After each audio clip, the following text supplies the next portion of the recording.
Halo, coba ada melek. Alhamdulillah. Alhamdulillah.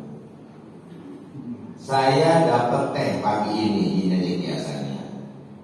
Dapat teh pagi ini, masih panas, sedikit manis, pas manisnya. Saya minum, lalu saya bilang, alhamdulillah, saya bersyukur. Ya Allah, makasih pagi ini saya dikasih teh manis. Rasa yang timbul dari hati saya, siapa yang gerakin? Woi, jawab lah dulu ya, ini ngaji kan? Saya dapat teh manis. Habis itu saya seruput, saya bilang alhamdulillah dalam hati, ya Allah makasih dapat teh manis, bisa ngerasain lidah saya manis. Alhamdulillah yang terletak dalam hati, rasa itu yang menimbulkan siapa? Allah. Rasa itu dipahalain sama siapa? Allah. Dan rasa syukur itu yang mendatangkan Allah butuh kepada rasa syukur satu lagi. Udah datang ini rasa ini. Jadi syukruka yahtaju ila syukrin akhar. Syukur engkau butuh kepada syukur lagi yang lain. Maka itu pemaknaan substansi daripada firman Allah, wa in ta'uddu ni'matallahi la tuhsuha. Kalau kita mau ngitung nikmat Allah, kagak kehitung nikmatnya, saking banyaknya. Kita tidak bisa bersyukur dan tidak bisa bahagia atas nikmat kita karena kita memandang nikmat kita, mengkomparasikan, menimbang, membandingkan nikmat kita dengan nikmat orang, maka kita susah bahagia. Halo, halo. Di rumah punya motor emek, syukurin betul. Kudunya kita syukurin. Tahu-taunya tetangga beli mobil wuling yang dicolok pakai listrik, dicas pakai power bank. Enak kali punya mobil. Rasanya itu enak, jadi kagak indah lagi, nggak enak lagi setelah kita ngelihat nikmat orang. Betul apa enggak?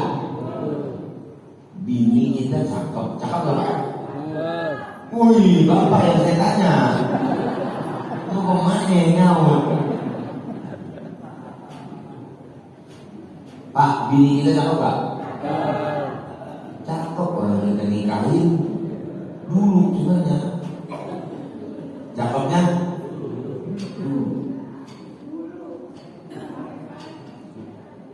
bini kita rasanya kurang nikmat ketika kita terobsesi dengan perempuan lain. Maka ada kata-kata rumput tetangga itu lebih hijau. Betul apa enggak? Apa sih ini mama yang jawab? Ini kalian nanya bapak-bapak. Kenapa kita susah buat bersyukur? Saya ulangi sekali lagi, karena kita sering nimbang nikmat orang lain ke kita. Maka kita syukurnya udah dapat. Alhamdulillah HP 16 Pro 25 iPhone 16 Pro. Alhamdulillah. Jangan dibandingin sama nikmat orang. Kurang rasa syukurnya. Ibu-ibu kalau dikasih emas sama lakinya kemarin pas 10 Asyura, pada dibeli apa kemarin? Nggak dibeli apaan? Ayah udah. Lakinya mending banget itu. Ya, penuh udah ada video saya. Emang kagak dapat video nggak disebarin. Kata Nabi, siapa orang yang meluaskan rezeki 10 Asyura kemarin, minggu kemarin tuh, maka Allah akan meluaskan rezekinya 1 tahun. Amin. Laki-laki lu ngasih gak kemarin? Kagak.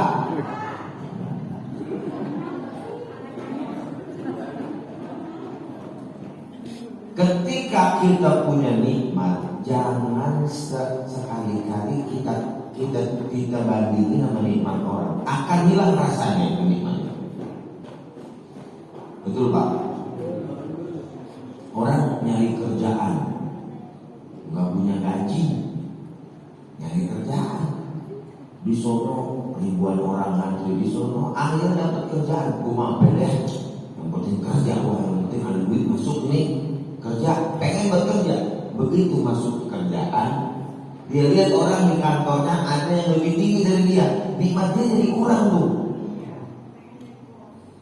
Jadi bos, pengen tinggal lagi.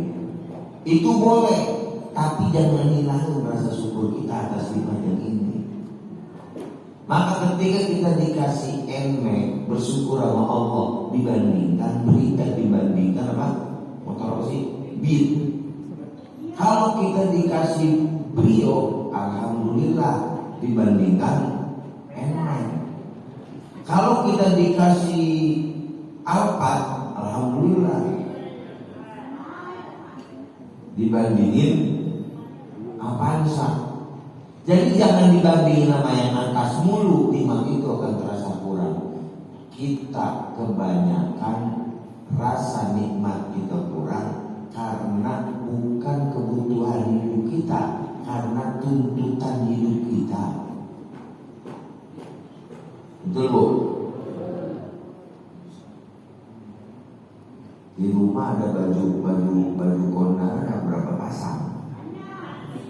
Dia masih jawab aja, kagak ada baju nih buat kondangan, nggak ada baju itu emang kata lakinya di lemari apaan itu? Karung boni semua. Belinya siapa sih yang itu tuh? Lakinya ada lemari.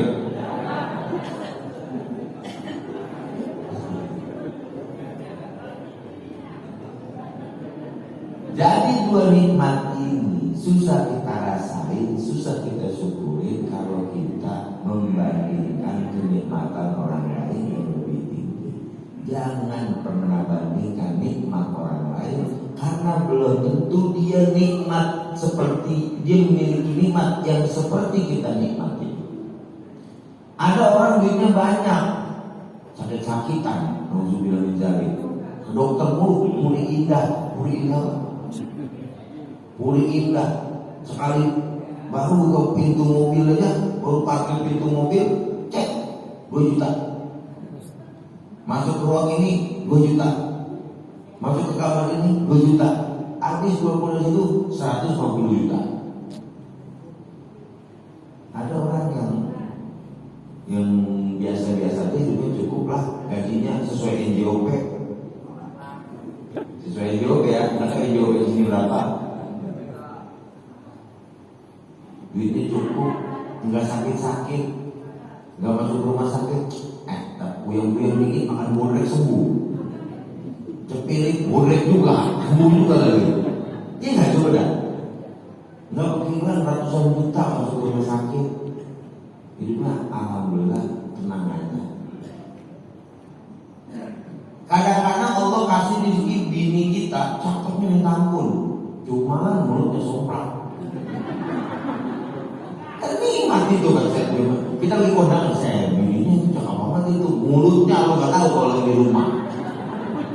Kan begitu dikasih nikmat yang lain, kadang-kadang kita nggak ngeliat kekurangan belakang, betul nggak? Bininya soleha banget, nikmat nggak lo? Cuman mulut mukanya hitam, badannya kayak kaleng kerupuk. Emang udah begitu nikmatnya mau bagi-bagi. Jadi jangan kita bandingkan sama nikmat orang. Bersyukurlah atas nikmat yang Allah berikan kepada kita. Ini resep bahagia hidup di dunia. Jangan bandingin nikmat kita ke nikmat orang lain. Kalau kita bandingin akan kurang rasa nikmat kita. Setuju? Itu kalau itu dibawa pulang aja itu udah nikmat. Karena kita bakal melihat kurang terus. Ini kurang, itu kurang, enak no jadi dia mah enak kali no. Jadi ustaz enak. Lu gak tahu ngajinya. Yang pertama, gua gak tahu capeknya. Jadi jam 4 tadi udah kemarin lagi. Jam 2:30 itu baru tidur semalam. Ngerem-ngerem dikit ini. Kalau dia kagak nyumpul temen gue baru mana? Kagak buat nyumpul dewe. Enak semuanya jadi ustaz.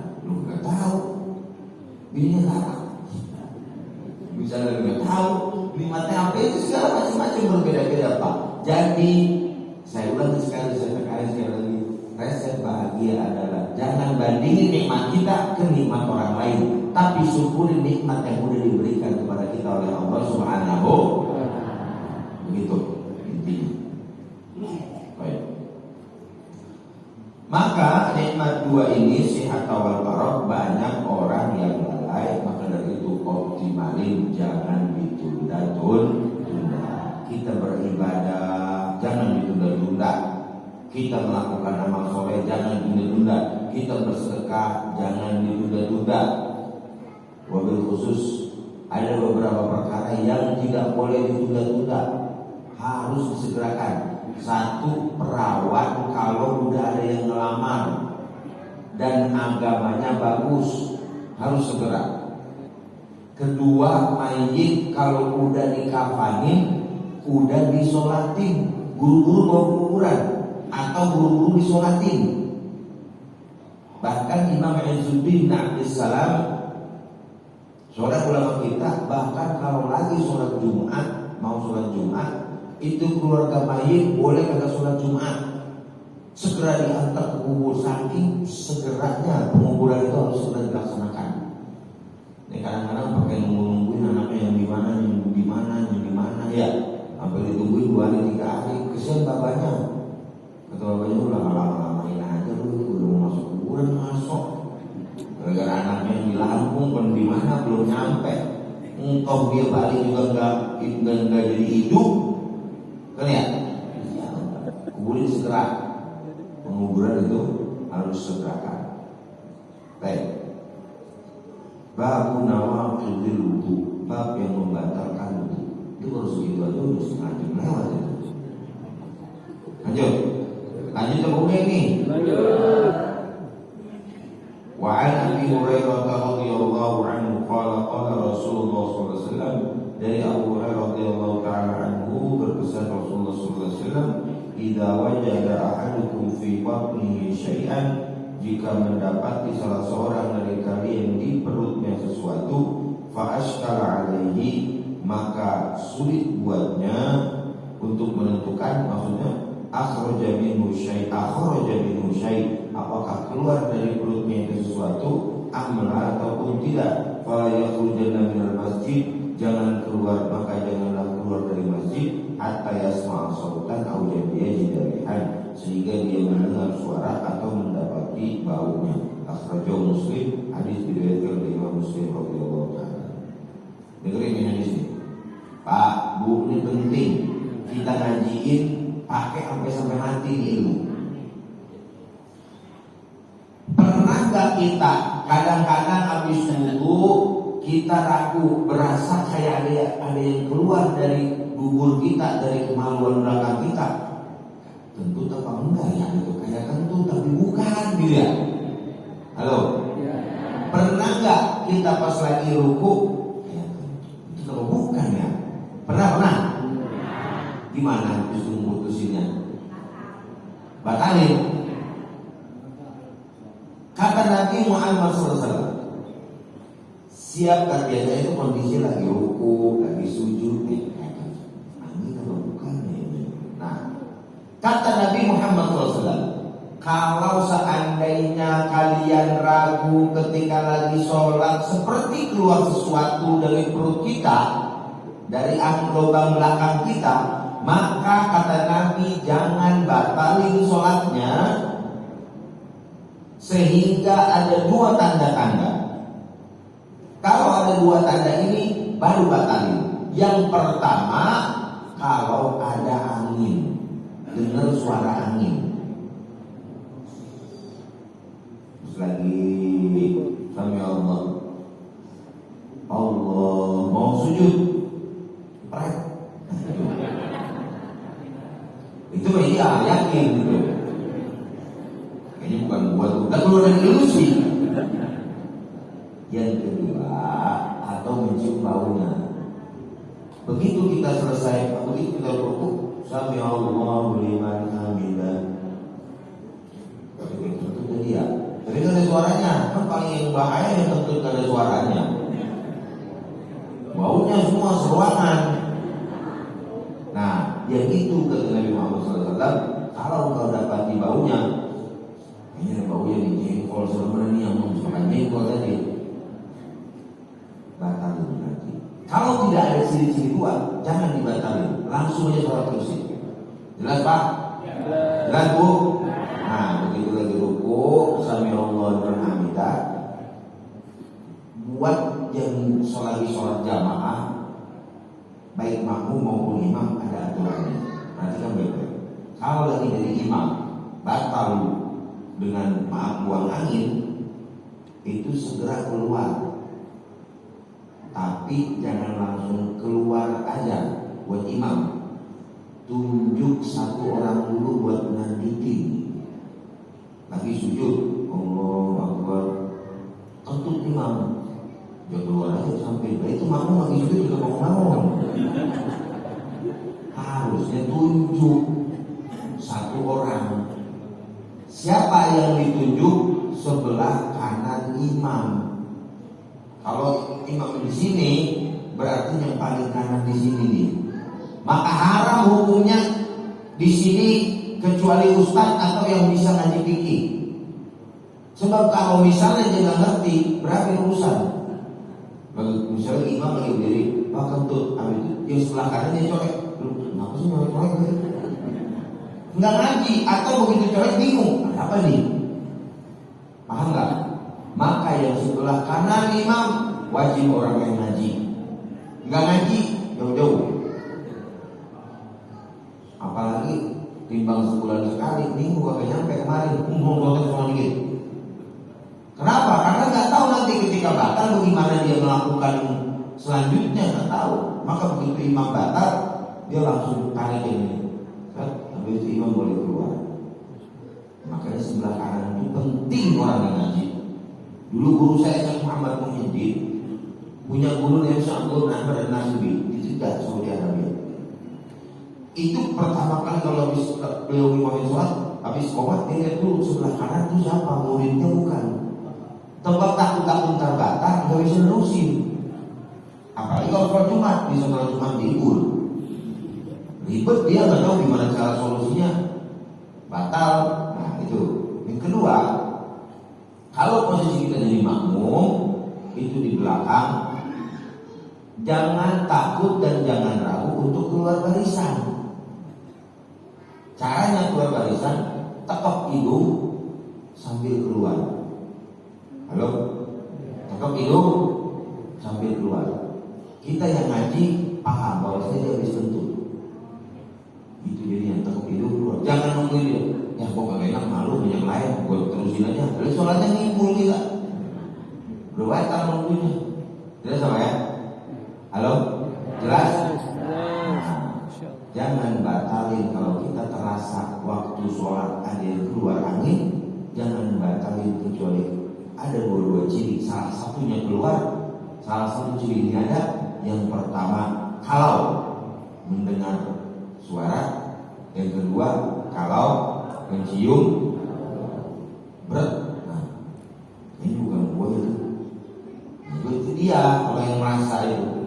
Nanti kita ini penting urusan masalah wudu, karena buang angin itu sempat masalah semuanya juga bilang buang angin nggak batal.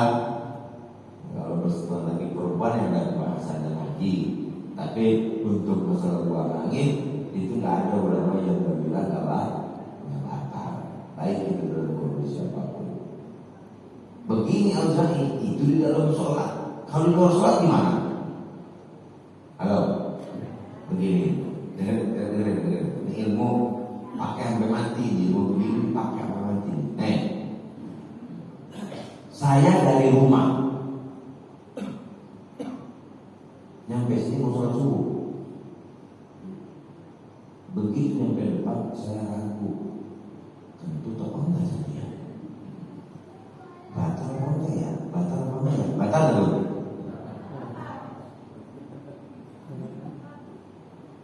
Pernah dengar gitu Pak? Bapak dari rumah begitu nyampe ke musola, tadi sih ada orang kondangan itu salaman, apa enggak mau orang tadi ya? Batal udah batal belum? Ya udah batal belum? Batal belum? Ini jawabannya begini lagi. Kaidahnya dalam kaidah usul fikih, al-yaqinu la yazulu aw la yuzalu bisyakki. Keyakinan tidak bisa dibantah dengan keraguan. Jawabannya adalah lihat yang yakinnya mana. Kalau bapak datang dari rumah kemari, udah belum tadi di rumahnya? Udah, yakinnya udah yang gua ragu bapaknya, kok enggak tadi gua tuh di jalanan. Kalau yakinnya wudu berarti masih punya wudu, langsung mulai. Jelas Pak? Yang masalah yang kedua, udah dari rumah datang ke masjid. Tadi sih dari kamar mandi, tapi udah wudu apa belum ya? Udah wudu apa belum? Berarti belum. Karena asalnya belum punya wudu, lalu dia ragu udah wudu apa belum. Ini belajar fikih susu paham apa enggak nih? Paham. Yang pertama beda dengan kondisi kedua. Kondisi yang pertama dari rumah dia yakin udah dari kamar mandi tadi udah, cuma ragu di jalanan tadi ketemu positif salaman apa enggak tadi ya? Batal kalau sama dia ragu sih tadi salaman apa enggak? Lanjut enggak salaman, anggap aja enggak salaman karena yakinnya itu adalah tadi punya wudu, ragunya batal apa enggak, salaman apa enggak, kentut apa enggak tadi di jalanan. Maka al-yaqinu, yakinan yang pertama yaitu punya wudu, la yazulu bisyak aw la yuzalu bisyak, tidak bisa digeser dengan keraguan. Ragunya salamannya apa enggak, tapi yakinnya wudu, maka datang ke sini langsung sholat. Jelas? Yang kedua, dia ragu punya wudu apa belum. Biasanya sih kalau di kamar mandi langsung wudu, asal habis buang air itu langsung wudu. Cuma ragu nih tadi udah wudu apa belum ya. Datang dari masjid, udah wudu apa belum ya. Udah belum? Belum, karena asalnya dia belum punya wudu, lalu dia ragu sudah wudu apa belum. Gitu. Jelas ya? Cuma ragu ini tidak bisa, kaidah ini nggak bisa diterapin di semuanya. Udah kawin apa belum ya? Udah kawin apa belum ya? Itu dinambah lagi, gue lupa belum bina apa belum. Nah, itu ilmu tuh ya. Penting itu dan kita pakai, sering kita terjadi. Itu terjadi. Wabil khusus di bulan Ramadan. Begitu kita buka puasa maghrib, kita sholat maghrib. Udah adzan lagi aja. Sudah batal belum ya? Udah belum tuh? Udah makan, udah kopi, udah sebatang, es teler lain, apa lagi? Es mabok, es teler, es apa banyak lah diminum sama dia. Begitu aja pisah. Padahal ini yang ini mau berdiri, mau melangkaran perutnya, mau sholat pisah, udah batal belum ya? Udah belum? Belum. Karena asalnya yakinnya dia punya wudu. Keyakinan itu tidak bisa digeser dengan keraguan, kecuali memang benar-benar begitu dia iya ya diingat-ingat tadi kayaknya saya kentut kayaknya tadi sempat mampir ke rest area kencing dan beneran. Nah itu berarti itu yakinnya batal gitu, karena ada yang membatalkan. Tapi kalau ragu, nah itulah beberapa masalah pada kesempatan pagi ini. Mudah-mudahan duduknya kita sini berganjar mendapatkan pahala dari Allah Subhanahu Wa Taala. Tadi Imam Syafi'i radhiyallahu taala anhu mempelajari satu bab daripada masalah fikih, masalah ilmu lebih saya cintai daripada 1000 rakaat. Udah berapa masalah tadi itu? Dari awal pengajian yang pertama masalah nikmat, masalah buah angin, udah berapa masalah tuh? Hitungan itu berapa rakaat itu? Cuma jangan pulang pada bawa masalah. Ngaji aja, ngaji mempelajari masalah ini itu bergandakan. Imam Syafi'i lebih menyukai mempelajari daripada sholat 1000 rakaat sunnah. Mudah-mudahan kita diberikan keistiqomahan oleh Allah Subhanahu wa taala, dan juga berkah pagi-pagi ini hajat-hajat kita terpenuhi. Dimudahkan segala urusan yang lagi pada sakit, keluarga kita maupun kita dikasih sehat. Yang lagi pada usaha bikin maju usahanya, diberikan keuntungan oleh Allah Subhanahu wa taala. Yang sedang bekerja dinaikkan derajat jabatannya oleh Allah Subhanahu wa taala, dimudahkan Allah Subhanahu wa taala. Innaka ala kulli syai'in qadir. Wallahu a'lam bishawab.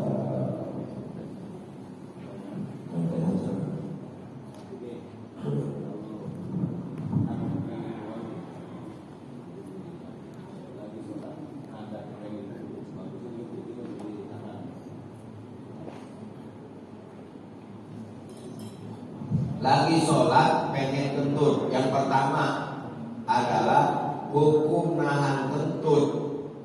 Udah punya wudu pengen sholat, hukumnya makruh. Gak boleh lagi sholat nahan kentut, nahan buang air kecil, nahan buang air besar. Itu hukumnya makruh walaupun sholatnya sah. Baiknya itu dikeluarin sebelum kita sholat, ataupun ketika kita lagi sholat kira-kira gak ketahanan, baiknya dikeluarin. Apalagi masih di awal-awal, kecuali di ujung-ujung udah masalah tuh kan, udah mau keluar imam tahiyatnya lama banget, kita salib aja, salam duluan. Lu gak salam duluan, kelamaan imam tahiyatnya belum tentu ini. Gak apa-apa, benar gak apa-apa. Daripada batal orang lagi nih, ini salam aja duluan dulu begitu. Boleh. Gak apa-apa, kita berpisah. Wahai imam, mohon maaf, ini adalah perpisahan antara aku dan kamu. Karena kelamaan kamu tahiyatnya sebelum untuk kompak ini. Gak apa-apa, ya. Kalau masih awal batalin itu dari barisan itu baiknya. Ya, itu penting. Dan jangan ada ragu, batal nggak ya. Di dalam sholat jangan. Batal. Mau batalin nggak usah batalin sholatnya. Karena ada orang di sholat begitu ada. Ini jangan di dalam sholat, di takbir aja susah orang ditakbir. Ya elah ngapain sih? Ribet. Allah ya tadi menyambet ini. Biasa aja kosong taruh tadi sebenarnya aja. Usolli pada subuh jadi udah. Usolli pada subuh berarti sih. Halo. Usolli pada subuh saya niat sholat pada subuh berapa detik itu? Ngapa pakai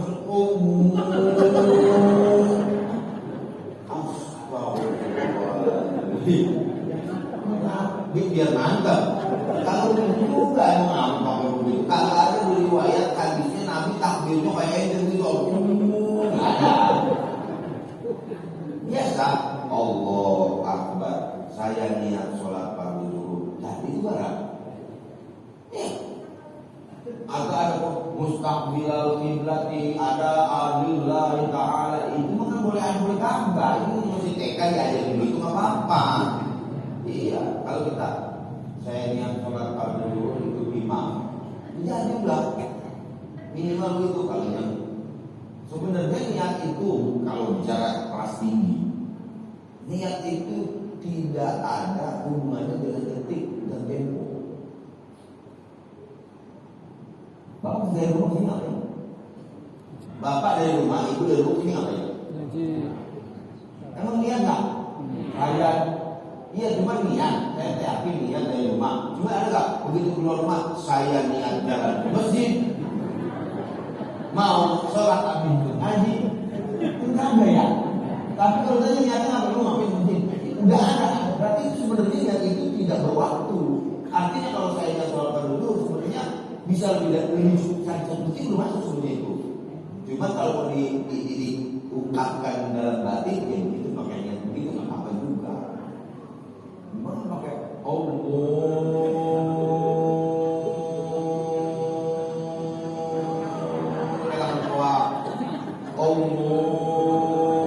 Akbar. Tapi begitu imam udah baca inna syani'aka huwal abtar, langsung itu ngomong. itu bingung saya juga itu. Betul nggak? Alamak, udah latihan takbir dari dulu ngajuran pakai tinggi-tinggi makrifat, latihan takbir dulu. Ya. Astagfirullah.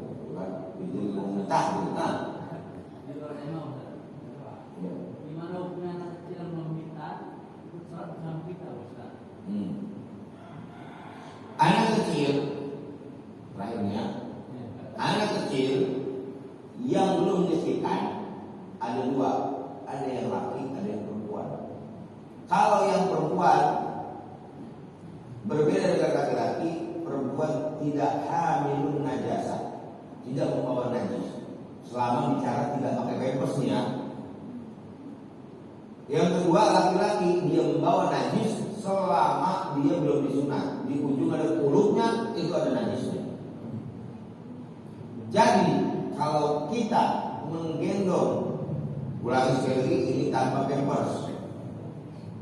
Kalau kita gendong anak kita yang perempuan nempel di samping kita gitu lagi sholat, nyender di samping kita, dia tidak pakai pampers, maka sholat itu tetap sah karena dia tidak membawa najis. Tapi kalau yang nempel, yang ngerendotan, kita lagi sujud, digamblokin sama anak kita yang belum sunat, maka yang laki, maka sholat kita tidak sah, batal karena kita hamilun najasa, membawa najis. Ya lagi ruku, lagi sujud gitu kan, cucu atau anak pakai pampers apa kagak sekarang zaman sekarang? Rata-rata pakai pampers. Maka kalau kadang pada pakai pampers, begitu maknya lagi sholat, bapaknya lagi sholat, anaknya nomplok begitu. Kalau anaknya pakai pampers, maka dimungkinkan di situ ada najis kencingnya yang menampung di situ, maka nggak boleh kita lanjut ke sholat kita, batalkan sholat kita. Karena dalam tanda kutip hamilun najasa, membawa najis. Kita lagi sujud, bapak-bapak lagi sujud, anaknya nemplok, kecuali udah sunat dan tidak pakai pampers. Kita lagi sujud, anak kita udah sunat, masih kecil dan tidak pakai pampers, ada di atas kita, nggak batal sholat kita. Kita lagi sujud, ditomplok begitu. Yang batal kalau bapak lagi sujud, bininya nomplok. Oh iya. Jelas ya? Jelas kan? Kurang jelas? Ya, bagi pendampingan tetap apa lah. Nggak apa-apa, baiknya kecil agak belakang dikit.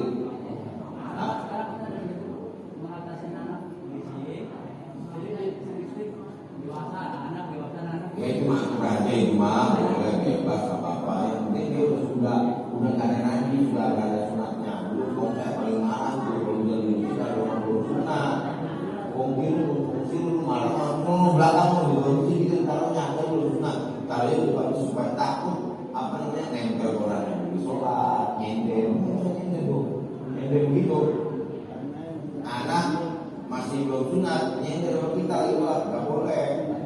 Batal. Karena apa? Disemberin najis. Ya, namanya nempel apa? Najis. Jelas, berat.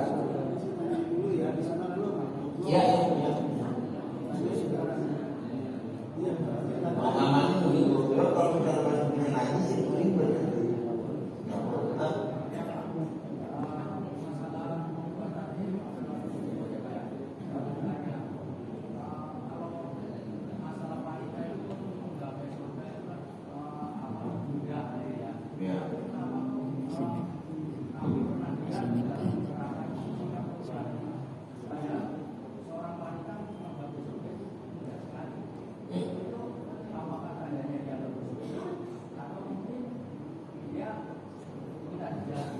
Ya.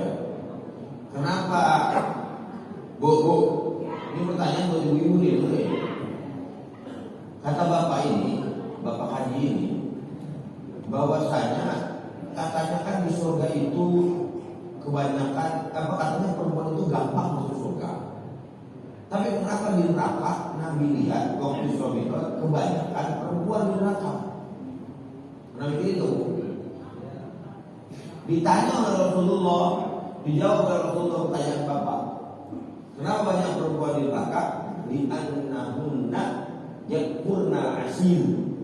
Karena perempuan banyak yang membangkang kepada lakinya. Titik seperti apa? Takbir. Setuju Pak? Karena banyak yang membangkang, maka banyak di neraka. Itu kata Rasulullah.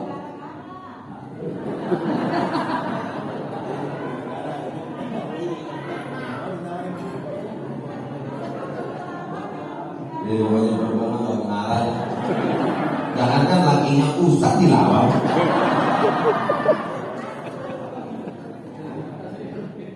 Ya, jadi karena banyak yang durhaka kepada suaminya. Suami juga tolong para suami, belum ngomong. Tolong para suami bantu istri buat bakti. Kalau seandainya makanan di warung sana lebih enak dan bapak sudah makan di luar, istri sudah masak, tolong hargai istri yang sudah masak.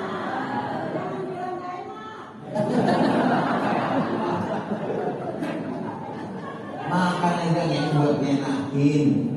Udah makan bang, padahal kita udah makan.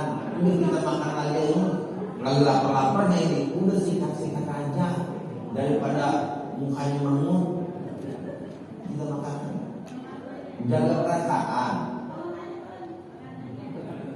Iya, kalau misalnya pulang garam, kadang-kadang kita ini kadang-kadang Pak, solusi dari masalah di dalam rumah tangga adalah tidak mencari masalahnya. Kadang-kadang masalah itu ketika timbul, solusinya adalah tidak mengungkit, tidak mengusut, tidak mencari akar masalah, tapi kita melupakan masalah. Contoh, Rasulullah SAW punya putri, namanya siapa? Anaknya? Fatimah. Rasul datang ke rumah Fatimah. Begitu Rasul datang ke rumah Fatimah, ditanya sama Rasulullah, wahai Fatimah, mana Ali?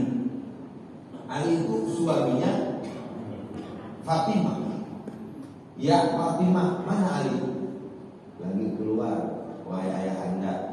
Kamu apa? Lagi berantem sama saya. Coba posisikan Rasulullah sebagai mertua, Ali sebagai mantu. Ini Nabi, ini sahabat. Datang ke rumah putrinya, lagi berantem sama anaknya, keluar rumah. Makanya kalau laki lagi berantem sama bininya, keluar aja Pak, jangan lama di rumah. Mau mancing kayak 2 bulan.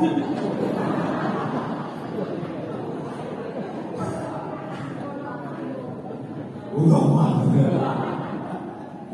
waktu itu bagaimana Rasulullah manajemen konflik ini? Manajemen konflik Rasulullah gimana? Nabi Pak. Cuma kalau kita, dia nggak tahu kalau lu anak Nabi, gitu jangan. Ya, Nabi Muhammad SAW di mana Ali? Oh, di masjid, di pelataran masjid, lagi tidur di atas pasir. Jadi, dan Rasulullah datang ngajak bercanda. Ya abad Turab, wahai yang mukanya terkena debu, terkena tanah, karena tidurnya di atas tanah. Bagian dari bercanda Rasulullah. Yang saya amati di sini saya renungin, Rasulullah itu tidak menanyakan kepada Fatimah, emang apa bisa berantem? Masalahnya apa? Enggak. Tapi Rasul tidak cari akar masalah, tapi menyelesaikan masalah dengan bercanda dan tawa saja dan murah dengan sederhana. Jadi sebagai kaula harus paham.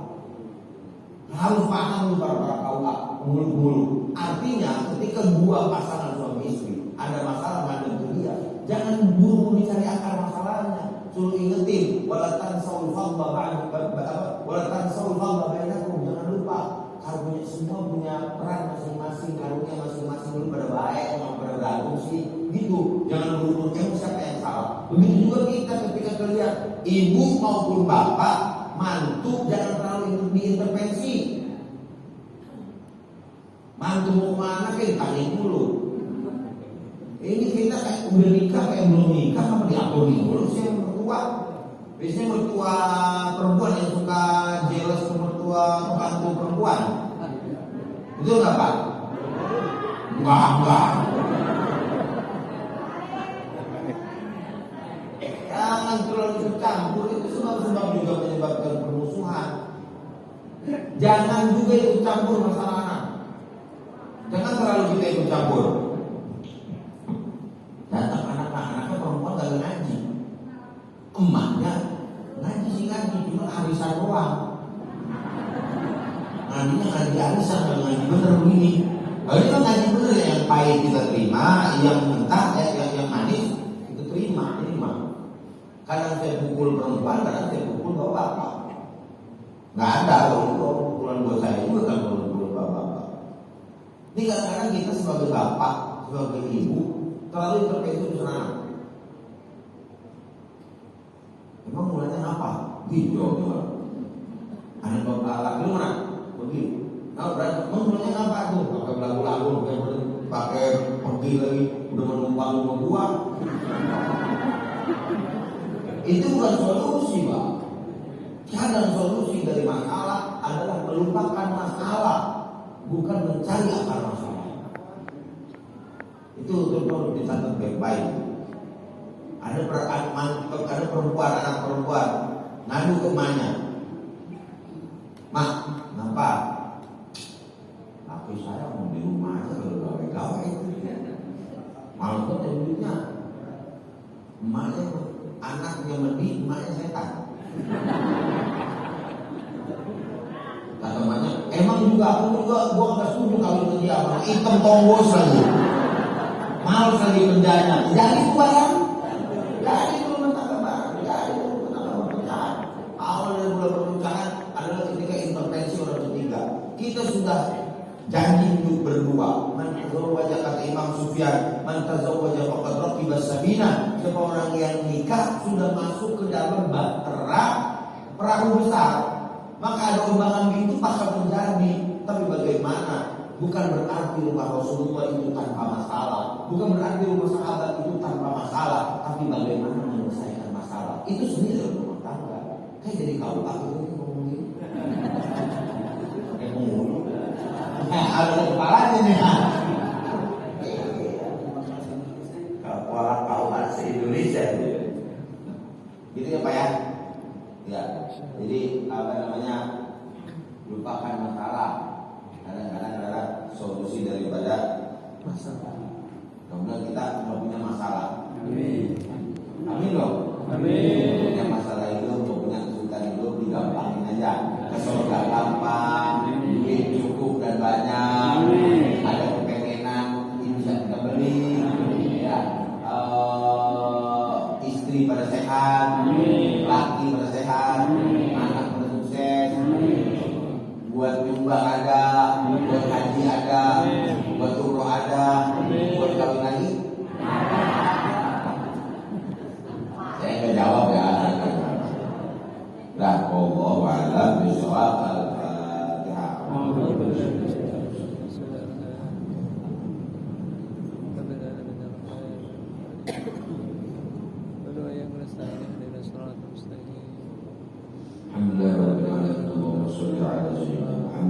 أصبحنا على فطرة الإسلام وعلى